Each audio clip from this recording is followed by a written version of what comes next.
Amén. También así, hermanos. Un día, iglesia. Luego de haber estudiado el libro de Apocalipsis durante más de un año y medio, Dios permite que volvamos a empezar un nuevo libro. ¿Sí? Alguien decía que una navaja o un cuchillo puede pelar fácilmente una papa, pero no puede cortar un árbol. Pero una hacha bien afilada puede fácilmente cortar un árbol, pero difícilmente puede pelar una papa. Es que todos estamos hechos para una función, ¿sí? Todos, absolutamente todos estamos hechos para una función. Estamos en el lugar que Dios ha escogido que estemos. Dios ha escogido que tú estés aquí, ¿sí? En su soberanía,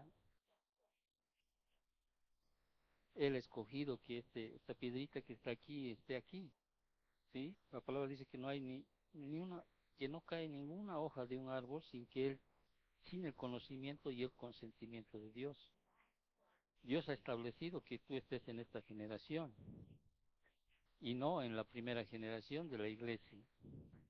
No sé si hubieras aguantado ser los primeros cristianos o estar en los primeros 30 años de la iglesia cristiana. No sé si hubieras aguantado estar en ese tiempo. Déjame contarte una historia para entrar a este nuevo libro. Una historia real, es una historia basada en hechos reales, ¿sí? Es una historia que tú la conoces, que lo voy a de alguna manera tratar de saltar algunas situaciones. En el capítulo 1, versículo 1 del libro de los Hechos, decía así: en el primer tratado, Teófilo, hablé acerca de todas las cosas que Jesús comenzó a hacer y a enseñar, hasta el día en que fue recibido arriba y después de haber dado mandamientos por el Espíritu Santo a los apóstoles que había escogido. Usted conoce la historia de Cristo aquí en la tierra, el ministerio de Cristo, su nacimiento, cómo creció.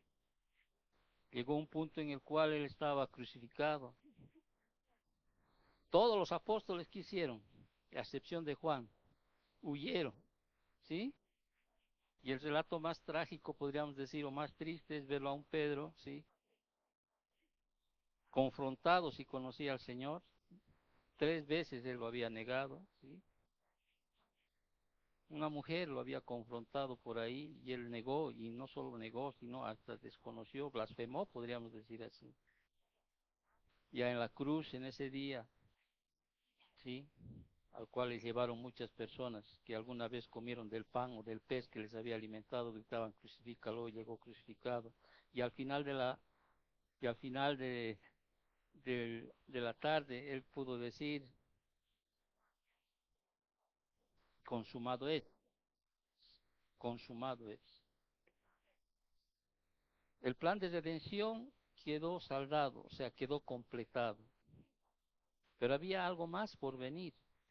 Y Lucas relata, ¿no? En el Evangelio de Lucas, en el primer tratado que él habla, ¿sí? Que es el Evangelio de Lucas, a este excelentísimo Teófilo, de quien hablaremos más adelante, y había relatado todo el ministerio y todo lo que Jesús había enseñado a sus discípulos, ¿sí? Cómo los había escogido a los apóstoles. Cristo crucificado, se le aparece una primera vez al 10 de los 11 apóstoles, porque Judas ya había terminado con su vida. No estaba Tomás en ese momento. En una segunda oportunidad, ¿qué hacen? ¿Sí? Los apóstoles le dicen a Tomás, ¿sí? ¿Viste a Cristo resucitado? No. Y aunque los apóstoles le dijeron que, bueno, estoy parafraseando muchas cosas, ¿no? A Tomás, ¿sí? Estuvo aquí, apareció. Tomás no quiso creer hasta que se le apareció en la segunda vez que se apareció a los apóstoles Jesús y le dijo, Tomás, ¿sí? Porque me viste, creíste. ¿No es cierto? ¿Sí? Pon tu mano aquí en las marcas, en las llagas, en el pecho. Y luego de su resurrección, ¿sí? 40 días estuvo con los apóstoles enseñándoles acerca del reino. Ahí en Hechos dice, versículo 3, a quienes también después de haber padecido, les presentó vivo con muchas pruebas indubitables, dice, apareciéndoseles durante 40 días y hablándoles acerca del reino de Dios. Ya les había hablado acerca del reino de Dios en todo el ministerio que Cristo estaba. Pero después de resucitar, sí, les vuelve a explicar aún cosas más profundas, yo entiendo yo, sí, sobre el reino de Dios. ¿Durante cuánto tiempo? 40 días. Y la primera carta a los Corintios, en el capítulo 15, habla de que más de 500 lo vieron a Cristo resucitado, ¿no? Se apareció a Pedro, dice, ¿no? A Cefas, ¿no? Y 500 más lo vieron resucitado. Y al terminar los 40 días, cuando Jesús les enseña sobre el reino de Dios, o sea, ¿qué hace? Les dice, esperen, no se vayan de Jerusalén, ¿no es cierto? No se vayan, porque había una promesa que tenía que venir. ¿Cuál era la promesa? El Espíritu Santo. Los apóstoles tenían a un principio, ¿qué cosa? El mensaje correcto. Miren, Jesucristo mismo les enseñó la doctrina sana, verdadera, sin mácula, perfecta. No solo en el ministerio terrenal cuando estaba Cristo aquí en la tierra, sino después de resucitar 40 días les volvió a enseñar más sobre el reino de Dios. Tenían el mensaje correcto. Ese mensaje que tenía que ser de allí en adelante, ¿qué cosa? Proclamado. ¿Hasta cuándo? Hasta que Cristo venga por segunda vez, ¿no es cierto? Porque el fundamento que de la doctrina, ¿quién lo ha puesto? Los apóstoles, Efesios capítulo 2.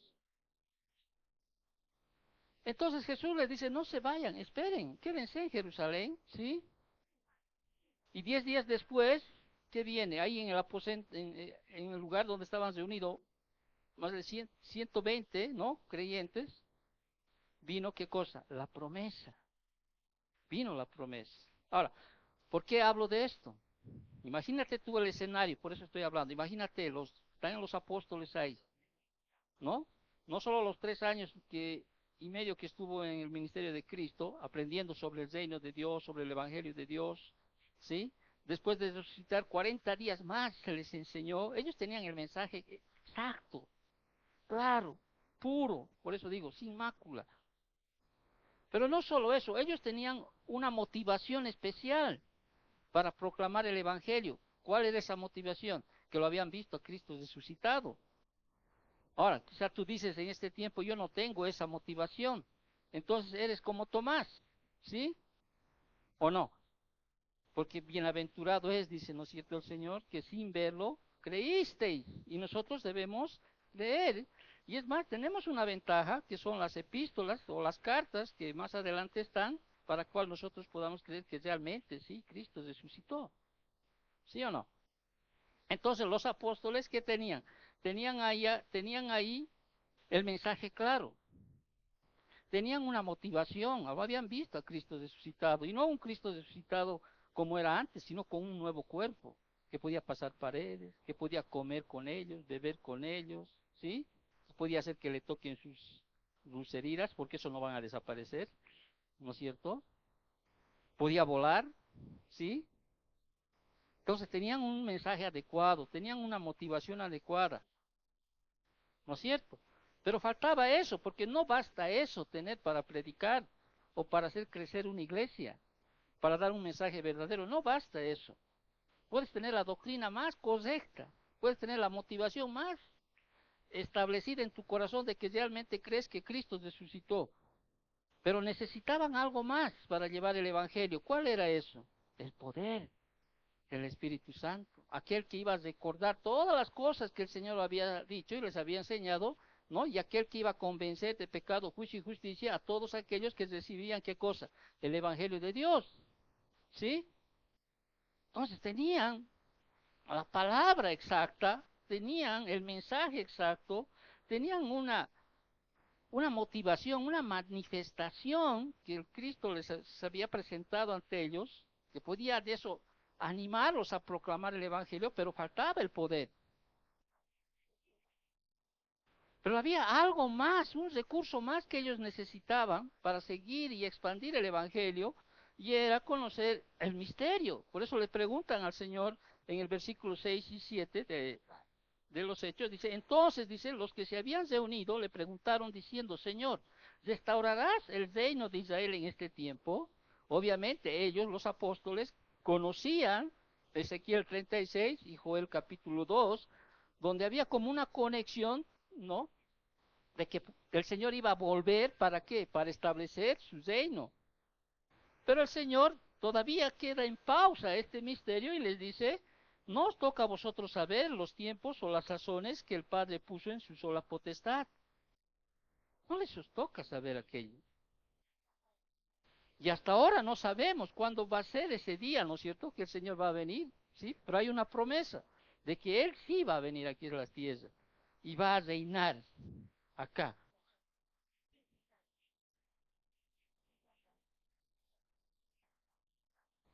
Pero ellos, ¿sí? Cuando digo ellos me refiero a los apóstoles, ¿sí? Tenían un motivo más.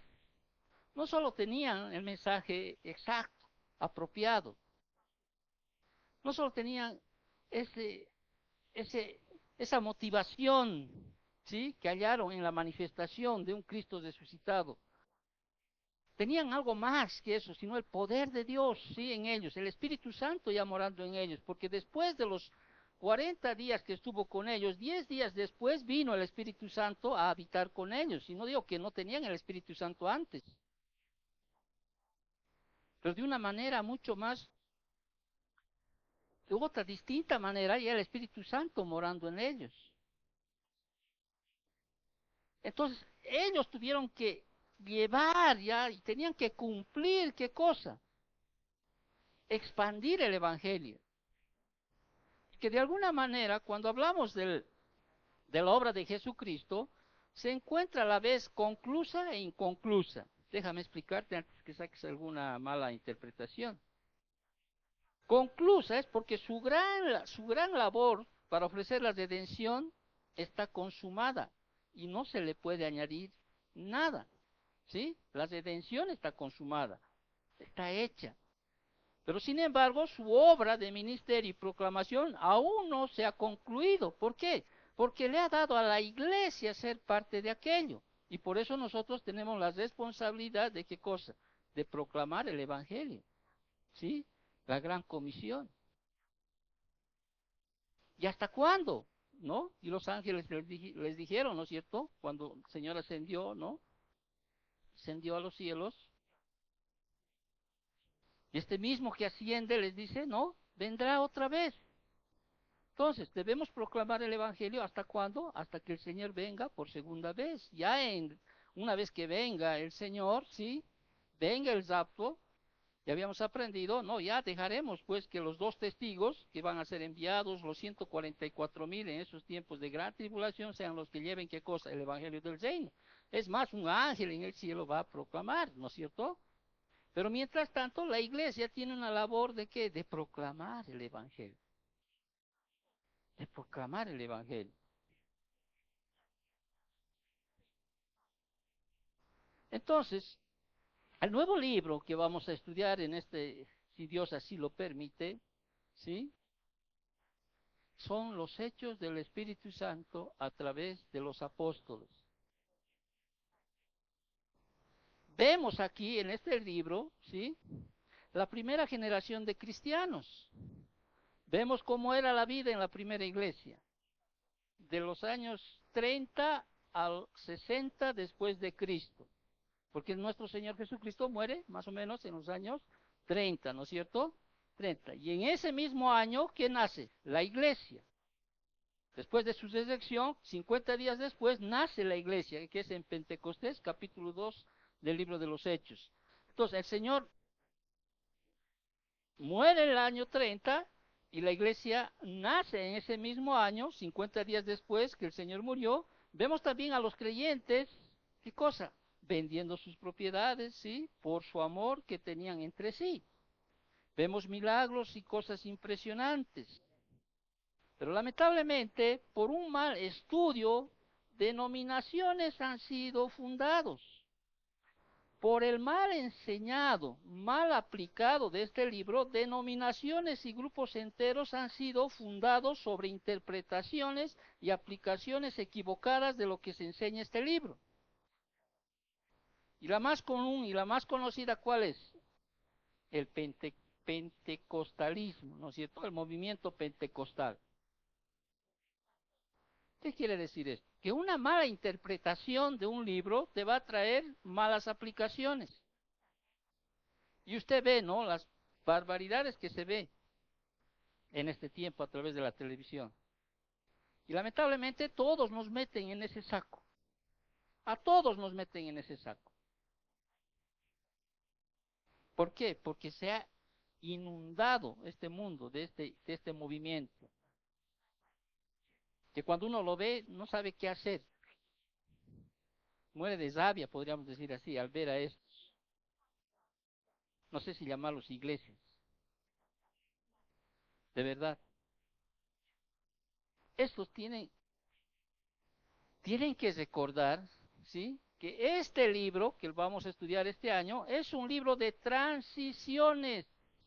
Uno de los principios para interpretarlo correctamente es el principio de género literario.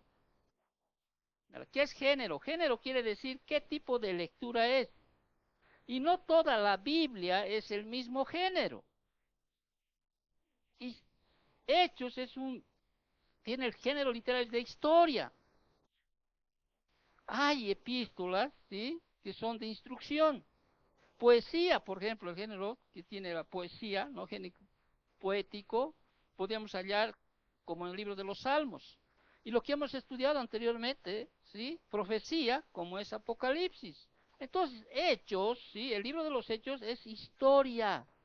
Y tiene que recordar que es primordialmente descriptivo, no normativo. Es una historia descriptiva, no prescriptiva. O sea, ¿qué significa eso? ¿Qué es lo que se debe hacer? Lo que encuentras en Hechos no se aplica a tu vida simplemente por una lectura superficial. Sí hay cosas que se aplican, pero lo que se aplica en general en Hechos es lo que se reitera en las epístolas del Nuevo Testamento. ¿Estás entendiendo?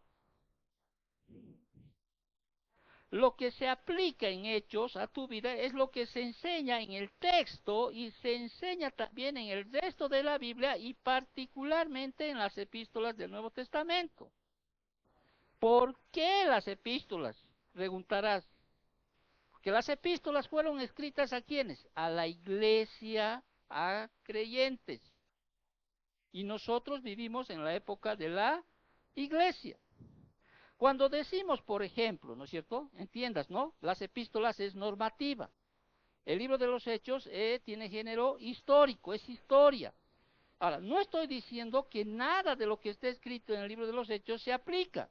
Se aplica si está repetido o está manifestado en las epístolas. ¿Estás entendiendo? Déjame darte un ejemplo. Los primeros creyentes, ¿qué hacían? Vendían, dice, sus propiedades, ¿no es cierto? Hechos capítulo 2 y Hechos capítulo 4, y distribuían de acuerdo a las necesidades de cada persona. Ahora, ¿nosotros tenemos que vender hoy en día nuestras casas para repartir a la iglesia? No, no. Eso fue voluntario en ese tiempo. ¿Sí? Y gracias, pues, por lo menos, ¿no es cierto? Imagínate si hubiera sido normativo aquello. Imagínate, más de lo que los pentecostales hoy hacen, ¿qué hubiera sido? Y de hecho toman un texto, ¿no es cierto?, que es de carácter histórico y lo vuelven normativo. Y a veces hasta te hacen sentir, como decimos, ¿no? Miserable por no hacer aquello. Ahora, de querer dar, puedes dar. Nadie te prohíbe ni cohíbe, pero no es normativo aquello. ¿Estás entendiendo? No es normativo. Como hay muchas cosas que no son normativos. Ahora, que tienen unas aplicaciones hermosas, las tienen. Porque mira tú ese amor que había en esa primera generación. Mira ese amor que había. ¿Acaso han cambiado los tiempos para dejar, por ejemplo, una herencia a los hijos? Dime. No, ¿no es cierto o no? Entonces, el libro de los Hechos es el primer volumen de la cronología de la iglesia. Documenta su historia básicamente de Pentecostés hasta el encarcelamiento en Roma de su más grande misionero. ¿Cuál es? Pablo. Son 28 capítulos. Y no pretendo que el oidita hasta sus 15 años termine de aprender el libro de los Hechos. ¿Sí? Porque es mucho más largo del libro de Apocalipsis que hemos estudiado. Pero bueno, nuestra labor y nuestra posición en el cual Dios nos ha dado es ponernos en este lugar. ¿Para qué? Para presentar a aquellos hermanos que quieran aprender, ¿sí? Porque este es un libro esencial, ¿sí? Esencial para poder determinar dónde vas a estar, a qué iglesia puedes asistir, de dónde tienes que huir, a quiénes tienes que seguir. Es esencial conocer el libro de los Hechos, porque vemos, ¿sí? Un montón de iglesias, entre comillas, iglesias cristianas, que están fundadas no en la doctrina de los apóstoles, la cual pusieron el fundamento, que recibieron de quién, de nuestro Señor Jesucristo. Por eso es que ves tantas payasadas, discúlpenme la palabra, ¿sí? Tantos herejes ahí. Y a veces cometemos el error de que cuando vamos a una iglesia, así decimos, tiene sana doctrina, pero discúlpeme, sana doctrina, yo puedo determinar en 1, 2, 3 o 4, 5 veces cuando vaya a esa iglesia. Y ya el momento que alguien me diga, ahí está el apóstol o el profeta o la profetisa, ¿sí? Yo tengo que rajar de ese lugar. O ver sus manifestaciones, sus funciones de harina, sus funciones de cosas, pero que realmente ya dañan el corazón. O hablar siempre de dar. ¿No es cierto? Es tan difícil encontrar realmente una iglesia con sana doctrina. Pero si no conoces el libro de los Hechos, ¿sí? Tal como está escrito, relatado, ¿sí? Y sacando ahí algunas aplicaciones, características de lo que era la primera iglesia, etcétera, puedes caer en una de esas. Entonces, el libro de los Hechos es fundamental dejar, por eso lo he escogido aquello. Estaba entre enseñar el libro de los Hechos o la carta a los romanos. Pero dije, no, dejaré eso, que ya lo daba, pero de una manera muy panorámica. Dejaré esto, si Dios así lo permite. ¿Por qué? Porque están viniendo tiempos peores. Y lamentablemente, sí, la fe está siendo comercializada, está siendo usada. Y al Espíritu Santo lo están usando como si fuera un títere, como si estuviera a su servicio de estos herejes. Entonces, Hechos describe cómo el Espíritu de Dios supervisó, controló y permitió la expansión de la iglesia. Hechos es un libro significativo por varias razones. Este libro relata primero el ministerio de Pedro y luego el de Pablo. De hecho, puedes dividir este libro, ¿sí? ¿No? En dos partes. Del capítulo 1 al 12, con paréntesis en el 9, ¿no? La vida de Pedro, del apóstol Pedro. Y del 13 al 28, ¿no? Del ministerio de Pablo. De este libro aprendemos principios para discipular creyentes, desarrollar la iglesia y evangelizar al mundo. El libro de los Hechos también enseña mucho respecto al Espíritu Santo, quien lo menciona más de 50 veces. Y ahí vamos a ver cómo el Espíritu Santo regenera, bautiza, llena y santifica a los creyentes. Vas a ver cómo al Espíritu Santo se le ve eligiendo ahí a los misioneros, ¿no es cierto? Y dirigiendo sus funciones. Vamos a ver ahí al Espíritu Santo cómo presidió el primer concilio de la iglesia. Y en resumen, dirigió y controló todas las operaciones de estas. Sin el libro de los Hechos, o sea, con el libro de los Hechos, disponemos de un relato alrededor del cual reunir los datos de las epístolas, lo que enriquece nuestra comprensión de ellas. Entonces, el libro de los Hechos, no obstante, o sea, este libro es significativo, reitero, esencial. No obstante, la importancia doctrinal de Hechos no se limita a su enseñanza sobre Jesucristo, el Espíritu Santo, y a pesar de que no fluye alrededor de asuntos doctrinales, sino de acontecimientos históricos, toca, sin embargo, muchas verdades teológicas. Cuando uno busca el bosquejo de este libro de los Hechos, puede hacer de la siguiente manera. Y el bosquejo está en el versículo 8, si tú te vas al libro de los Hechos. Ahí vamos, leemos el versículo 8, ¿qué dice? Pero recibiréis poder cuando haya venido sobre vosotros el Espíritu Santo, y me seréis testigos, ¿en dónde? En Jerusalén, en Judea, en Samaria, y hasta en lo último de la tierra. ¿Sí? Ahí vemos el bosquejo general del libro. Jerusalén, ¿no? Capítulo 1, versículo 1 hasta el 8:4. Y ahí tú vas a ver qué cosa, los inicios de la iglesia. Vas a ver la expansión de la iglesia. La segunda parte, desde el capítulo 8, versículo 5, hasta el capítulo 12, versículo 25, está Judea y Samaria, donde vamos a ver el testimonio de los samaritanos, la conversión de un gentil, la conversión del apóstol a los gentiles, el testimonio a los gentiles. Y una tercera parte, hasta lo último de la tierra, capítulos 13, versículo 1, hasta el capítulo 28, versículo 31, vemos el primer viaje misionero, el concilio de Jerusalén, el segundo viaje misionero, el tercer viaje misionero y el viaje a Roma. Sin embargo, hay mucho más en el contenido del libro de los Hechos. Hay mucho más.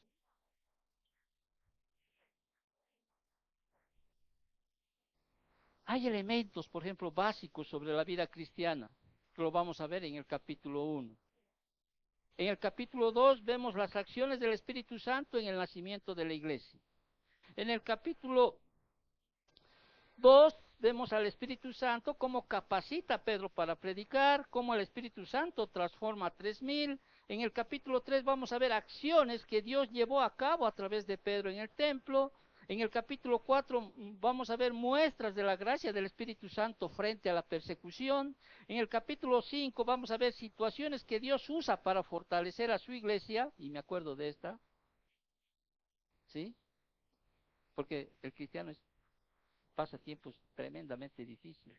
Y en este libro nos va a mostrar aplicaciones, cómo debemos nosotros, ¿sí?, fortalecernos frente a la persecución.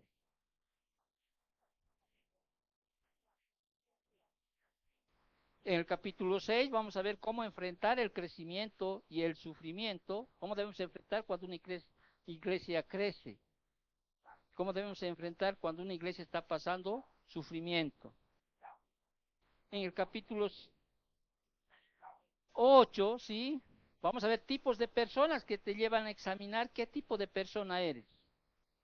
¿Eres un perseguidor, un impostor, o realmente eres un arrepentido? En el capítulo 9 vemos realmente cómo eres, si realmente eres un verdadero convertido. Vamos a ver también en el capítulo 9 cómo Dios salva a muchos mediante muchos milagros. Y vamos a hablar mucho de milagros, sanidades. Si realmente se manifiestan el día de hoy o no, o siguen o no siguen. ¿Cuáles son las características que se debe ver cuando hay una verdadera sanidad, un milagro? En el capítulo 10 vamos a ver pasos, cómo Dios toma para salvar a una persona. ¿Qué pasos Dios toma para salvar a una persona? Veremos la iglesia gentil en sus 4 etapas en el capítulo 11, razones para no pelear contra Dios en el capítulo 12. Vamos a ver el carácter de una iglesia eficaz en el capítulo 13, así como también el mensaje evangelístico de Pablo. Cualidades de un siervo eficaz de Jesucristo en el capítulo 14. Vamos a detallar el concilio de Jerusalén ¿sí? Y ahí veremos si la salvación es por ley o por gracia. Obviamente tú me dices ahorita, pero por gracia. Pero sin embargo, vemos corrientes que todavía están queriendo ser salvos a través de qué? O mediante el cumplimiento de la ley. Vamos a ver entonces en el capítulo 15 la manera correcta, ¿sí? De la evangelización. Capítulo 16 veremos la descripción, ¿no? De dos mujeres, ejemplos de libertad como de esclavitud. En el capítulo 16 también veremos cómo convertir la persecución en producción. En el capítulo 17 veremos cómo los hombres trastornaron el mundo. Cómo conocer al Dios no conocido en el capítulo 17. Cómo el ánimo para los siervos de Dios en el capítulo 18. La ruptura con el pasado en el capítulo 18, en el capítulo 19 veremos el poder de la palabra, ¿sí? ¿A través de qué? De la proclamación, la confirmación, la competencia, la convicción y el dominio. En el capítulo 19 también veremos el alboroto en Éfeso, en el capítulo 20 el amor por la iglesia en acción, en el capítulo 20 también veremos la visión de Pablo acerca del ministerio, las prioridades de los líderes de la iglesia. El capítulo 21 veremos el valor de la convicción, así como la llegada de Pablo a Jerusalén y el arresto de Pablo. Y el capítulo 22 vemos a un Pablo en el concilio. En el capítulo 23 veremos la protección providencial de Dios para sus escogidos. Capítulo 24 vemos Pablo bajo juicio con Félix, Fespo y Agripa. Y el capítulo 27 vemos el primer viaje el viaje de Pablo a Roma, ¿sí? El capítulo 28 el viaje de Pablo a Malta, de Malta a Roma, y por último el capítulo 28 la historia sin final. Imagínate el contenido de lo cual vamos a llevar, si Dios así lo quiere, en el transcurso de este estudio, de este libro. Entonces, ahora, ¿cuándo fue escrito el libro de los Hechos? De hecho, hoy solo estoy en introducción, no voy a entrar al estudio mismo, versículo tras versículo. Lo haremos desde la siguiente semana, si Dios así lo quiere. Ahora, ¿cuál es la fecha en la cual se escribió el libro de los Hechos? Y hay corrientes, ¿no?, entre eruditos evangélicos acerca de cuándo Lucas escribió los Hechos. Algunos sostienen que lo hizo mientras Pablo aún estaba vivo, tal vez casi al final de su primer encarcelamiento. Hechos 28. Otros fechan a Hechos entre la caída de Jerusalén. ¿Cuándo fue la caída de Jerusalén? El año 70 después de Cristo, ¿sí? Y la muerte de Lucas, el año alrededor del 85 después de Cristo. Pero para aquellos que estudian o aquellos que están estudiando este libro, hay buenas razones para creer que Lucas escribió Hechos durante el primer encarcelamiento romano de Pablo. Y se puede resumir de la siguiente manera. ¿Cuáles son esas razones por las cuales creemos que fue escrita durante el primer encarcelamiento romano de Pablo? Primero, tal punto de vista explica la abrupta conclusión de Hechos. ¿Qué significa esto? Lucas dejó de escribir porque había narrado los sucesos hasta el presente y no tenía nada más que relatar. Además, Hechos termina con una nota de triunfo con Pablo, proclamando el Evangelio en Roma, sin obstáculos por parte de las autoridades romanas. O sea, si te das cuenta, no había mucho obstáculo. Fue cuando empezó la gran persecución a los cristianos, cuando Nerón empezó a perseguir, ¿no es cierto?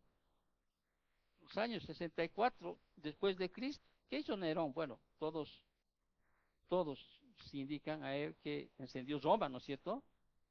Y a través de eso una gran persecución a los cristianos, ¿sí? Luego mató a Pedro, ¿sí? Mató a Pablo. Entonces, difícilmente uno podría decir que Lucas obvió este hecho, ¿no? De la muerte de Pablo, obvió este hecho y debía haberlo puesto en el libro de los Hechos porque era un evento histórico. y nos podría mostrar de que realmente fue escrito antes de eso. ¿Están captando la idea, no? Entonces, las autoridades romanas en Hechos son tolerantes, bueno, si no favorables al cristianismo, sin dudas. Ese no fue el caso después del estallido de la persecución de Nerón en el año 64 antes de Cristo. Lucas no menciona la persecución iniciada por Nerón. Hechos no menciona la caída de Jerusalén en el año 70, ¿sí? Después de Cristo, no menciona. Entonces, ¿qué nos da a entender eso? Que fue escrita antes de aquel, ¿sí? Porque es difícil entender que no mencione Lucas aquel. Eso es algo relevante que pasó en ese tiempo. Entonces, el tema central de Hechos refleja la situación de los primeros días de la iglesia. Asuntos tales como el conflicto entre judíos y gentiles, la inclusión de gentiles en la iglesia y las normas dietéticas judías, que perdieron su importancia después de la caída de Jerusalén. Del mismo modo, Hechos nos refleja las preocupaciones teológicas de las últimas décadas del siglo I. O sea, Lucas nos refleja conocimiento de las epístolas de Pablo. Eso defiende que Hechos se escribió antes de que la colección de epístolas paulinas circulara ampliamente en la iglesia. Entonces, Lucas no dice nada acerca de la futura carrera de Pablo. Ninguna mención hace Hechos de los viajes de Pablo después de su liberación, de su segundo encarcelamiento. Aunque en ese entonces Lucas estuvo con él, de acuerdo a 2 de Timoteo 4:11. Solo Lucas está conmigo, ¿te acuerdas? Sin embargo, Lucas dedica más a la mitad de Hechos al ministerio de Pablo. ¿Por qué no llevar estos temas hasta la conclusión triunfal si hubiera sabido más acerca del gran apóstol? Tales omisiones se explican mejor por la suposición de que estos sucesos no habían ocurrido cuando Lucas escribió Hechos. Entonces, son esas algunas corrientes de los eruditos en las cuales no establecen realmente exactamente cuándo se escribió el libro de los Hechos. ¿Sí? Pero que lo escribió perdón, no el apóstol, que lo escribió el médico amado Lucas, ¿sí? Lo escribió, ¿sí? Lo escribió. ¿Cuál fue el propósito por lo cual se escribió el libro de los Hechos? Y Lucas declara su propósito al escribir en el protólogo de su evangelio, donde dice, versículo 3, me ha parecido también a mí, después de haber investigado con diligencia todas las cosas de su origen, escribírtelas por orden, oh excelentísimo Teófilo. Así como Lucas está dirigido a este varón, ¿sí? También el libro de los Hechos está dirigido a este varón, Teófilo, ¿sí? Ahora, no se sabe quién fue Teófilo, no se sabe. Aunque la alusión de Lucas a él es como excelentísimo, ¿sí? Sugiere que era un funcionario romano. Ahí en Hechos 24:3, 26-25. Y tampoco se sabe si se trataba de un cristiano a quien Lucas instruía o de un pagano a quien trataba de persuadir. Algunos han sostenido que el hombre era abogado de Pablo, algunos, ¿sí? Para su audiencia ante el emperador, y por eso también pero también eso es especulación. Ahora, lo que no dice en la Biblia, pues no podemos nosotros sugerir una cosa certera en relación a este varón, ¿sí? No sabemos en plenitud o en exactitud quién era este excelentísimo Teófilo. Lucas no describe un relato completo de las 3 primeras décadas de la iglesia. Él escogió de manera selectiva, ¿qué cosa? Acontecimientos y personas que se ajustan al propósito inspirado del autor. Sin embargo, fue un historiador muy preciso, tremendamente preciso, porque Hechos muestra conocimiento de la ley romana y de los privilegios de los ciudadanos romanos. Brinda los títulos correctos de varios gobernadores provinciales y describe con exactitud diversas ubicaciones geográficas. Lucas escribió en parte para recomendar al cristianismo al mundo romano. Pero ¿cuál es el propósito por el cual se escribió el libro de los Hechos? El propósito principal de Lucas es mostrar ¿qué cosa? La difusión del cristianismo por medio del poder y la energía del Espíritu Santo en todo el mundo romano. Eso es el propósito principal. Mostrar la difusión del cristianismo por medio del poder y la energía del Espíritu Santo en todo el mundo romano. Y para aquello había que tener recursos para consumar la obra, ¿sí? O la proclamación de la palabra de Dios. Se necesitaban los recursos. Porque había manifestado hace un momento, ¿no es cierto?, que la obra de Jesucristo se encuentra a la vez, ¿qué cosa? Conclusa e inconclusa. Su gran labor de ofrecer redención está consumada, reitero, y no se puede añadir nada. Juan 17:4 dice, yo te he glorificado en la tierra, he acabado la obra que me diste que hiciese. Sin embargo, como dije hace un momento, su obra del ministerio y proclamación aún no ha concluido. Él únicamente la empezó. Y junto con los otros evangelios, ¿sí? En este caso, el primer tratado, compuesto por Lucas, o el evangelio de Lucas, ¿no? Para Teófilo, registra todas las cosas que Jesús comenzó a hacer y enseñar durante su vida en la tierra. Y el resto del Nuevo Testamento describe la continuación de su obra por medio de la iglesia primitiva, lo que aún estamos terminando nosotros hasta que Él venga. ¿Sí? Entonces, los evangelios cuentan la vida y el ministerio de Jesús. Y el resto del Nuevo Testamento expone sus aplicaciones doctrinales y prácticas. La obra de redención de Cristo ha terminado y la obra de evangelización por parte de la iglesia ha empezado. ¿Sí? Entonces ha empezado. Ha empezado aquello. Y el libro de los Hechos empieza con esos recursos necesarios para terminar esa obra, entre comillas, inconclusa del Salvador. Y lo primero que nace, y el primer recurso que se muestra en el libro de los Hechos es el mensaje. Es el mensaje.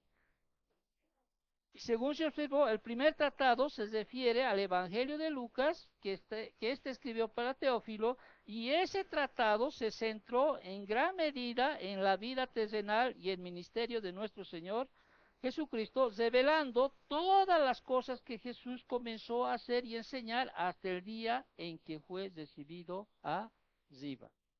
Y reitero, el primer recurso para poder evangelizar o para poder llevar el evangelio, para cumplir la gran comisión, ¿cuál es? El mensaje, ¿sí? Pero el mensaje correcto, el mensaje conforme a las escrituras, lo que llamamos doctrina sana, es lo primero, ¿sí? Es lo primero. Por eso es esencial el estudio de este libro, para que no caigamos en vanas filosofías, para que no caigamos en corrientes de hombres, para que tú sepas realmente determinar si realmente esta iglesia es de Cristo o no es de Cristo. Deberíamos nosotros realmente ponerlo mucho énfasis en este libro para poder realmente, después más adelante, realmente determinar dónde estás. Porque aquí, en este relato histórico, que es el libro de los Hechos, reitero, que es un libro histórico, ¿sí? Es un libro histórico, un libro en el cual nosotros tenemos que poner énfasis, porque este es literal, es primordialmente descriptivo, no normativo, vuelvo a reiterar, es no normativo. Y termino con esto, porque solamente hoy voy a dar la introducción y no quiero entrar a detalle y a estudiar la palabra. Y termino con esto. ¿De qué trata entonces el libro de los Hechos? Reitero, presenta los hechos del Espíritu Santo usando a los apóstoles en tres lugares. ¿Cuáles son esos tres lugares? Jerusalén, ¿sí? Capítulo 1, versículo 1 al capítulo 8, versículo 3. En Judea y Samaria, capítulo 8, versículo 4 al capítulo 12, versículo 25. Y hasta lo último de la tierra, capítulo 13, versículo 28. Y si quieres otra manera de dividir el libro, puedes dividirlo en base a dos personajes principales. El apóstol Pedro, capítulo 1 al capítulo 1 al capítulo 12, y el apóstol Pablo, capítulo 13 al capítulo 28. Amén. Entonces, damos gracias al Señor, oremos para que a partir del siguiente domingo podamos pues nosotros desarrollar este hermoso libro, ¿sí? Versículo tras versículo. Sé que es un reto para muchos de nosotros, especialmente para mí, porque dentro de este relato hay mucha historia, ¿sí? Muchos lugares geográficos, hay, hay muchos hechos descriptivos que tenemos que saber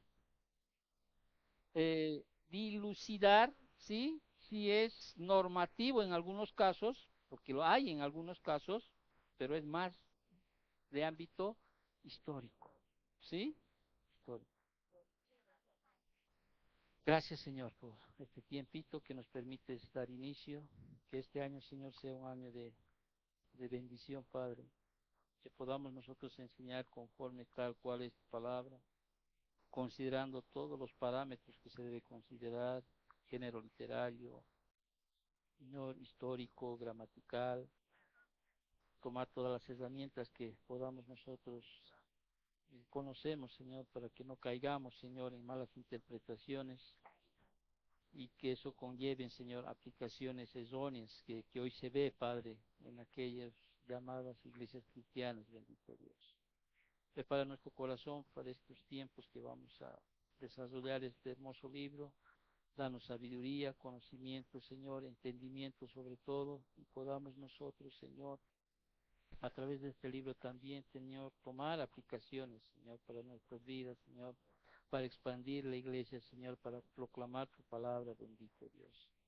Gracias, Papito Dios, por todo, Señor, te agradecemos en nombre de Cristo Jesús, y pues Dios mediante, Padre, nos vemos siguiente semana, Padre, en nombre de Cristo Jesús. Amén.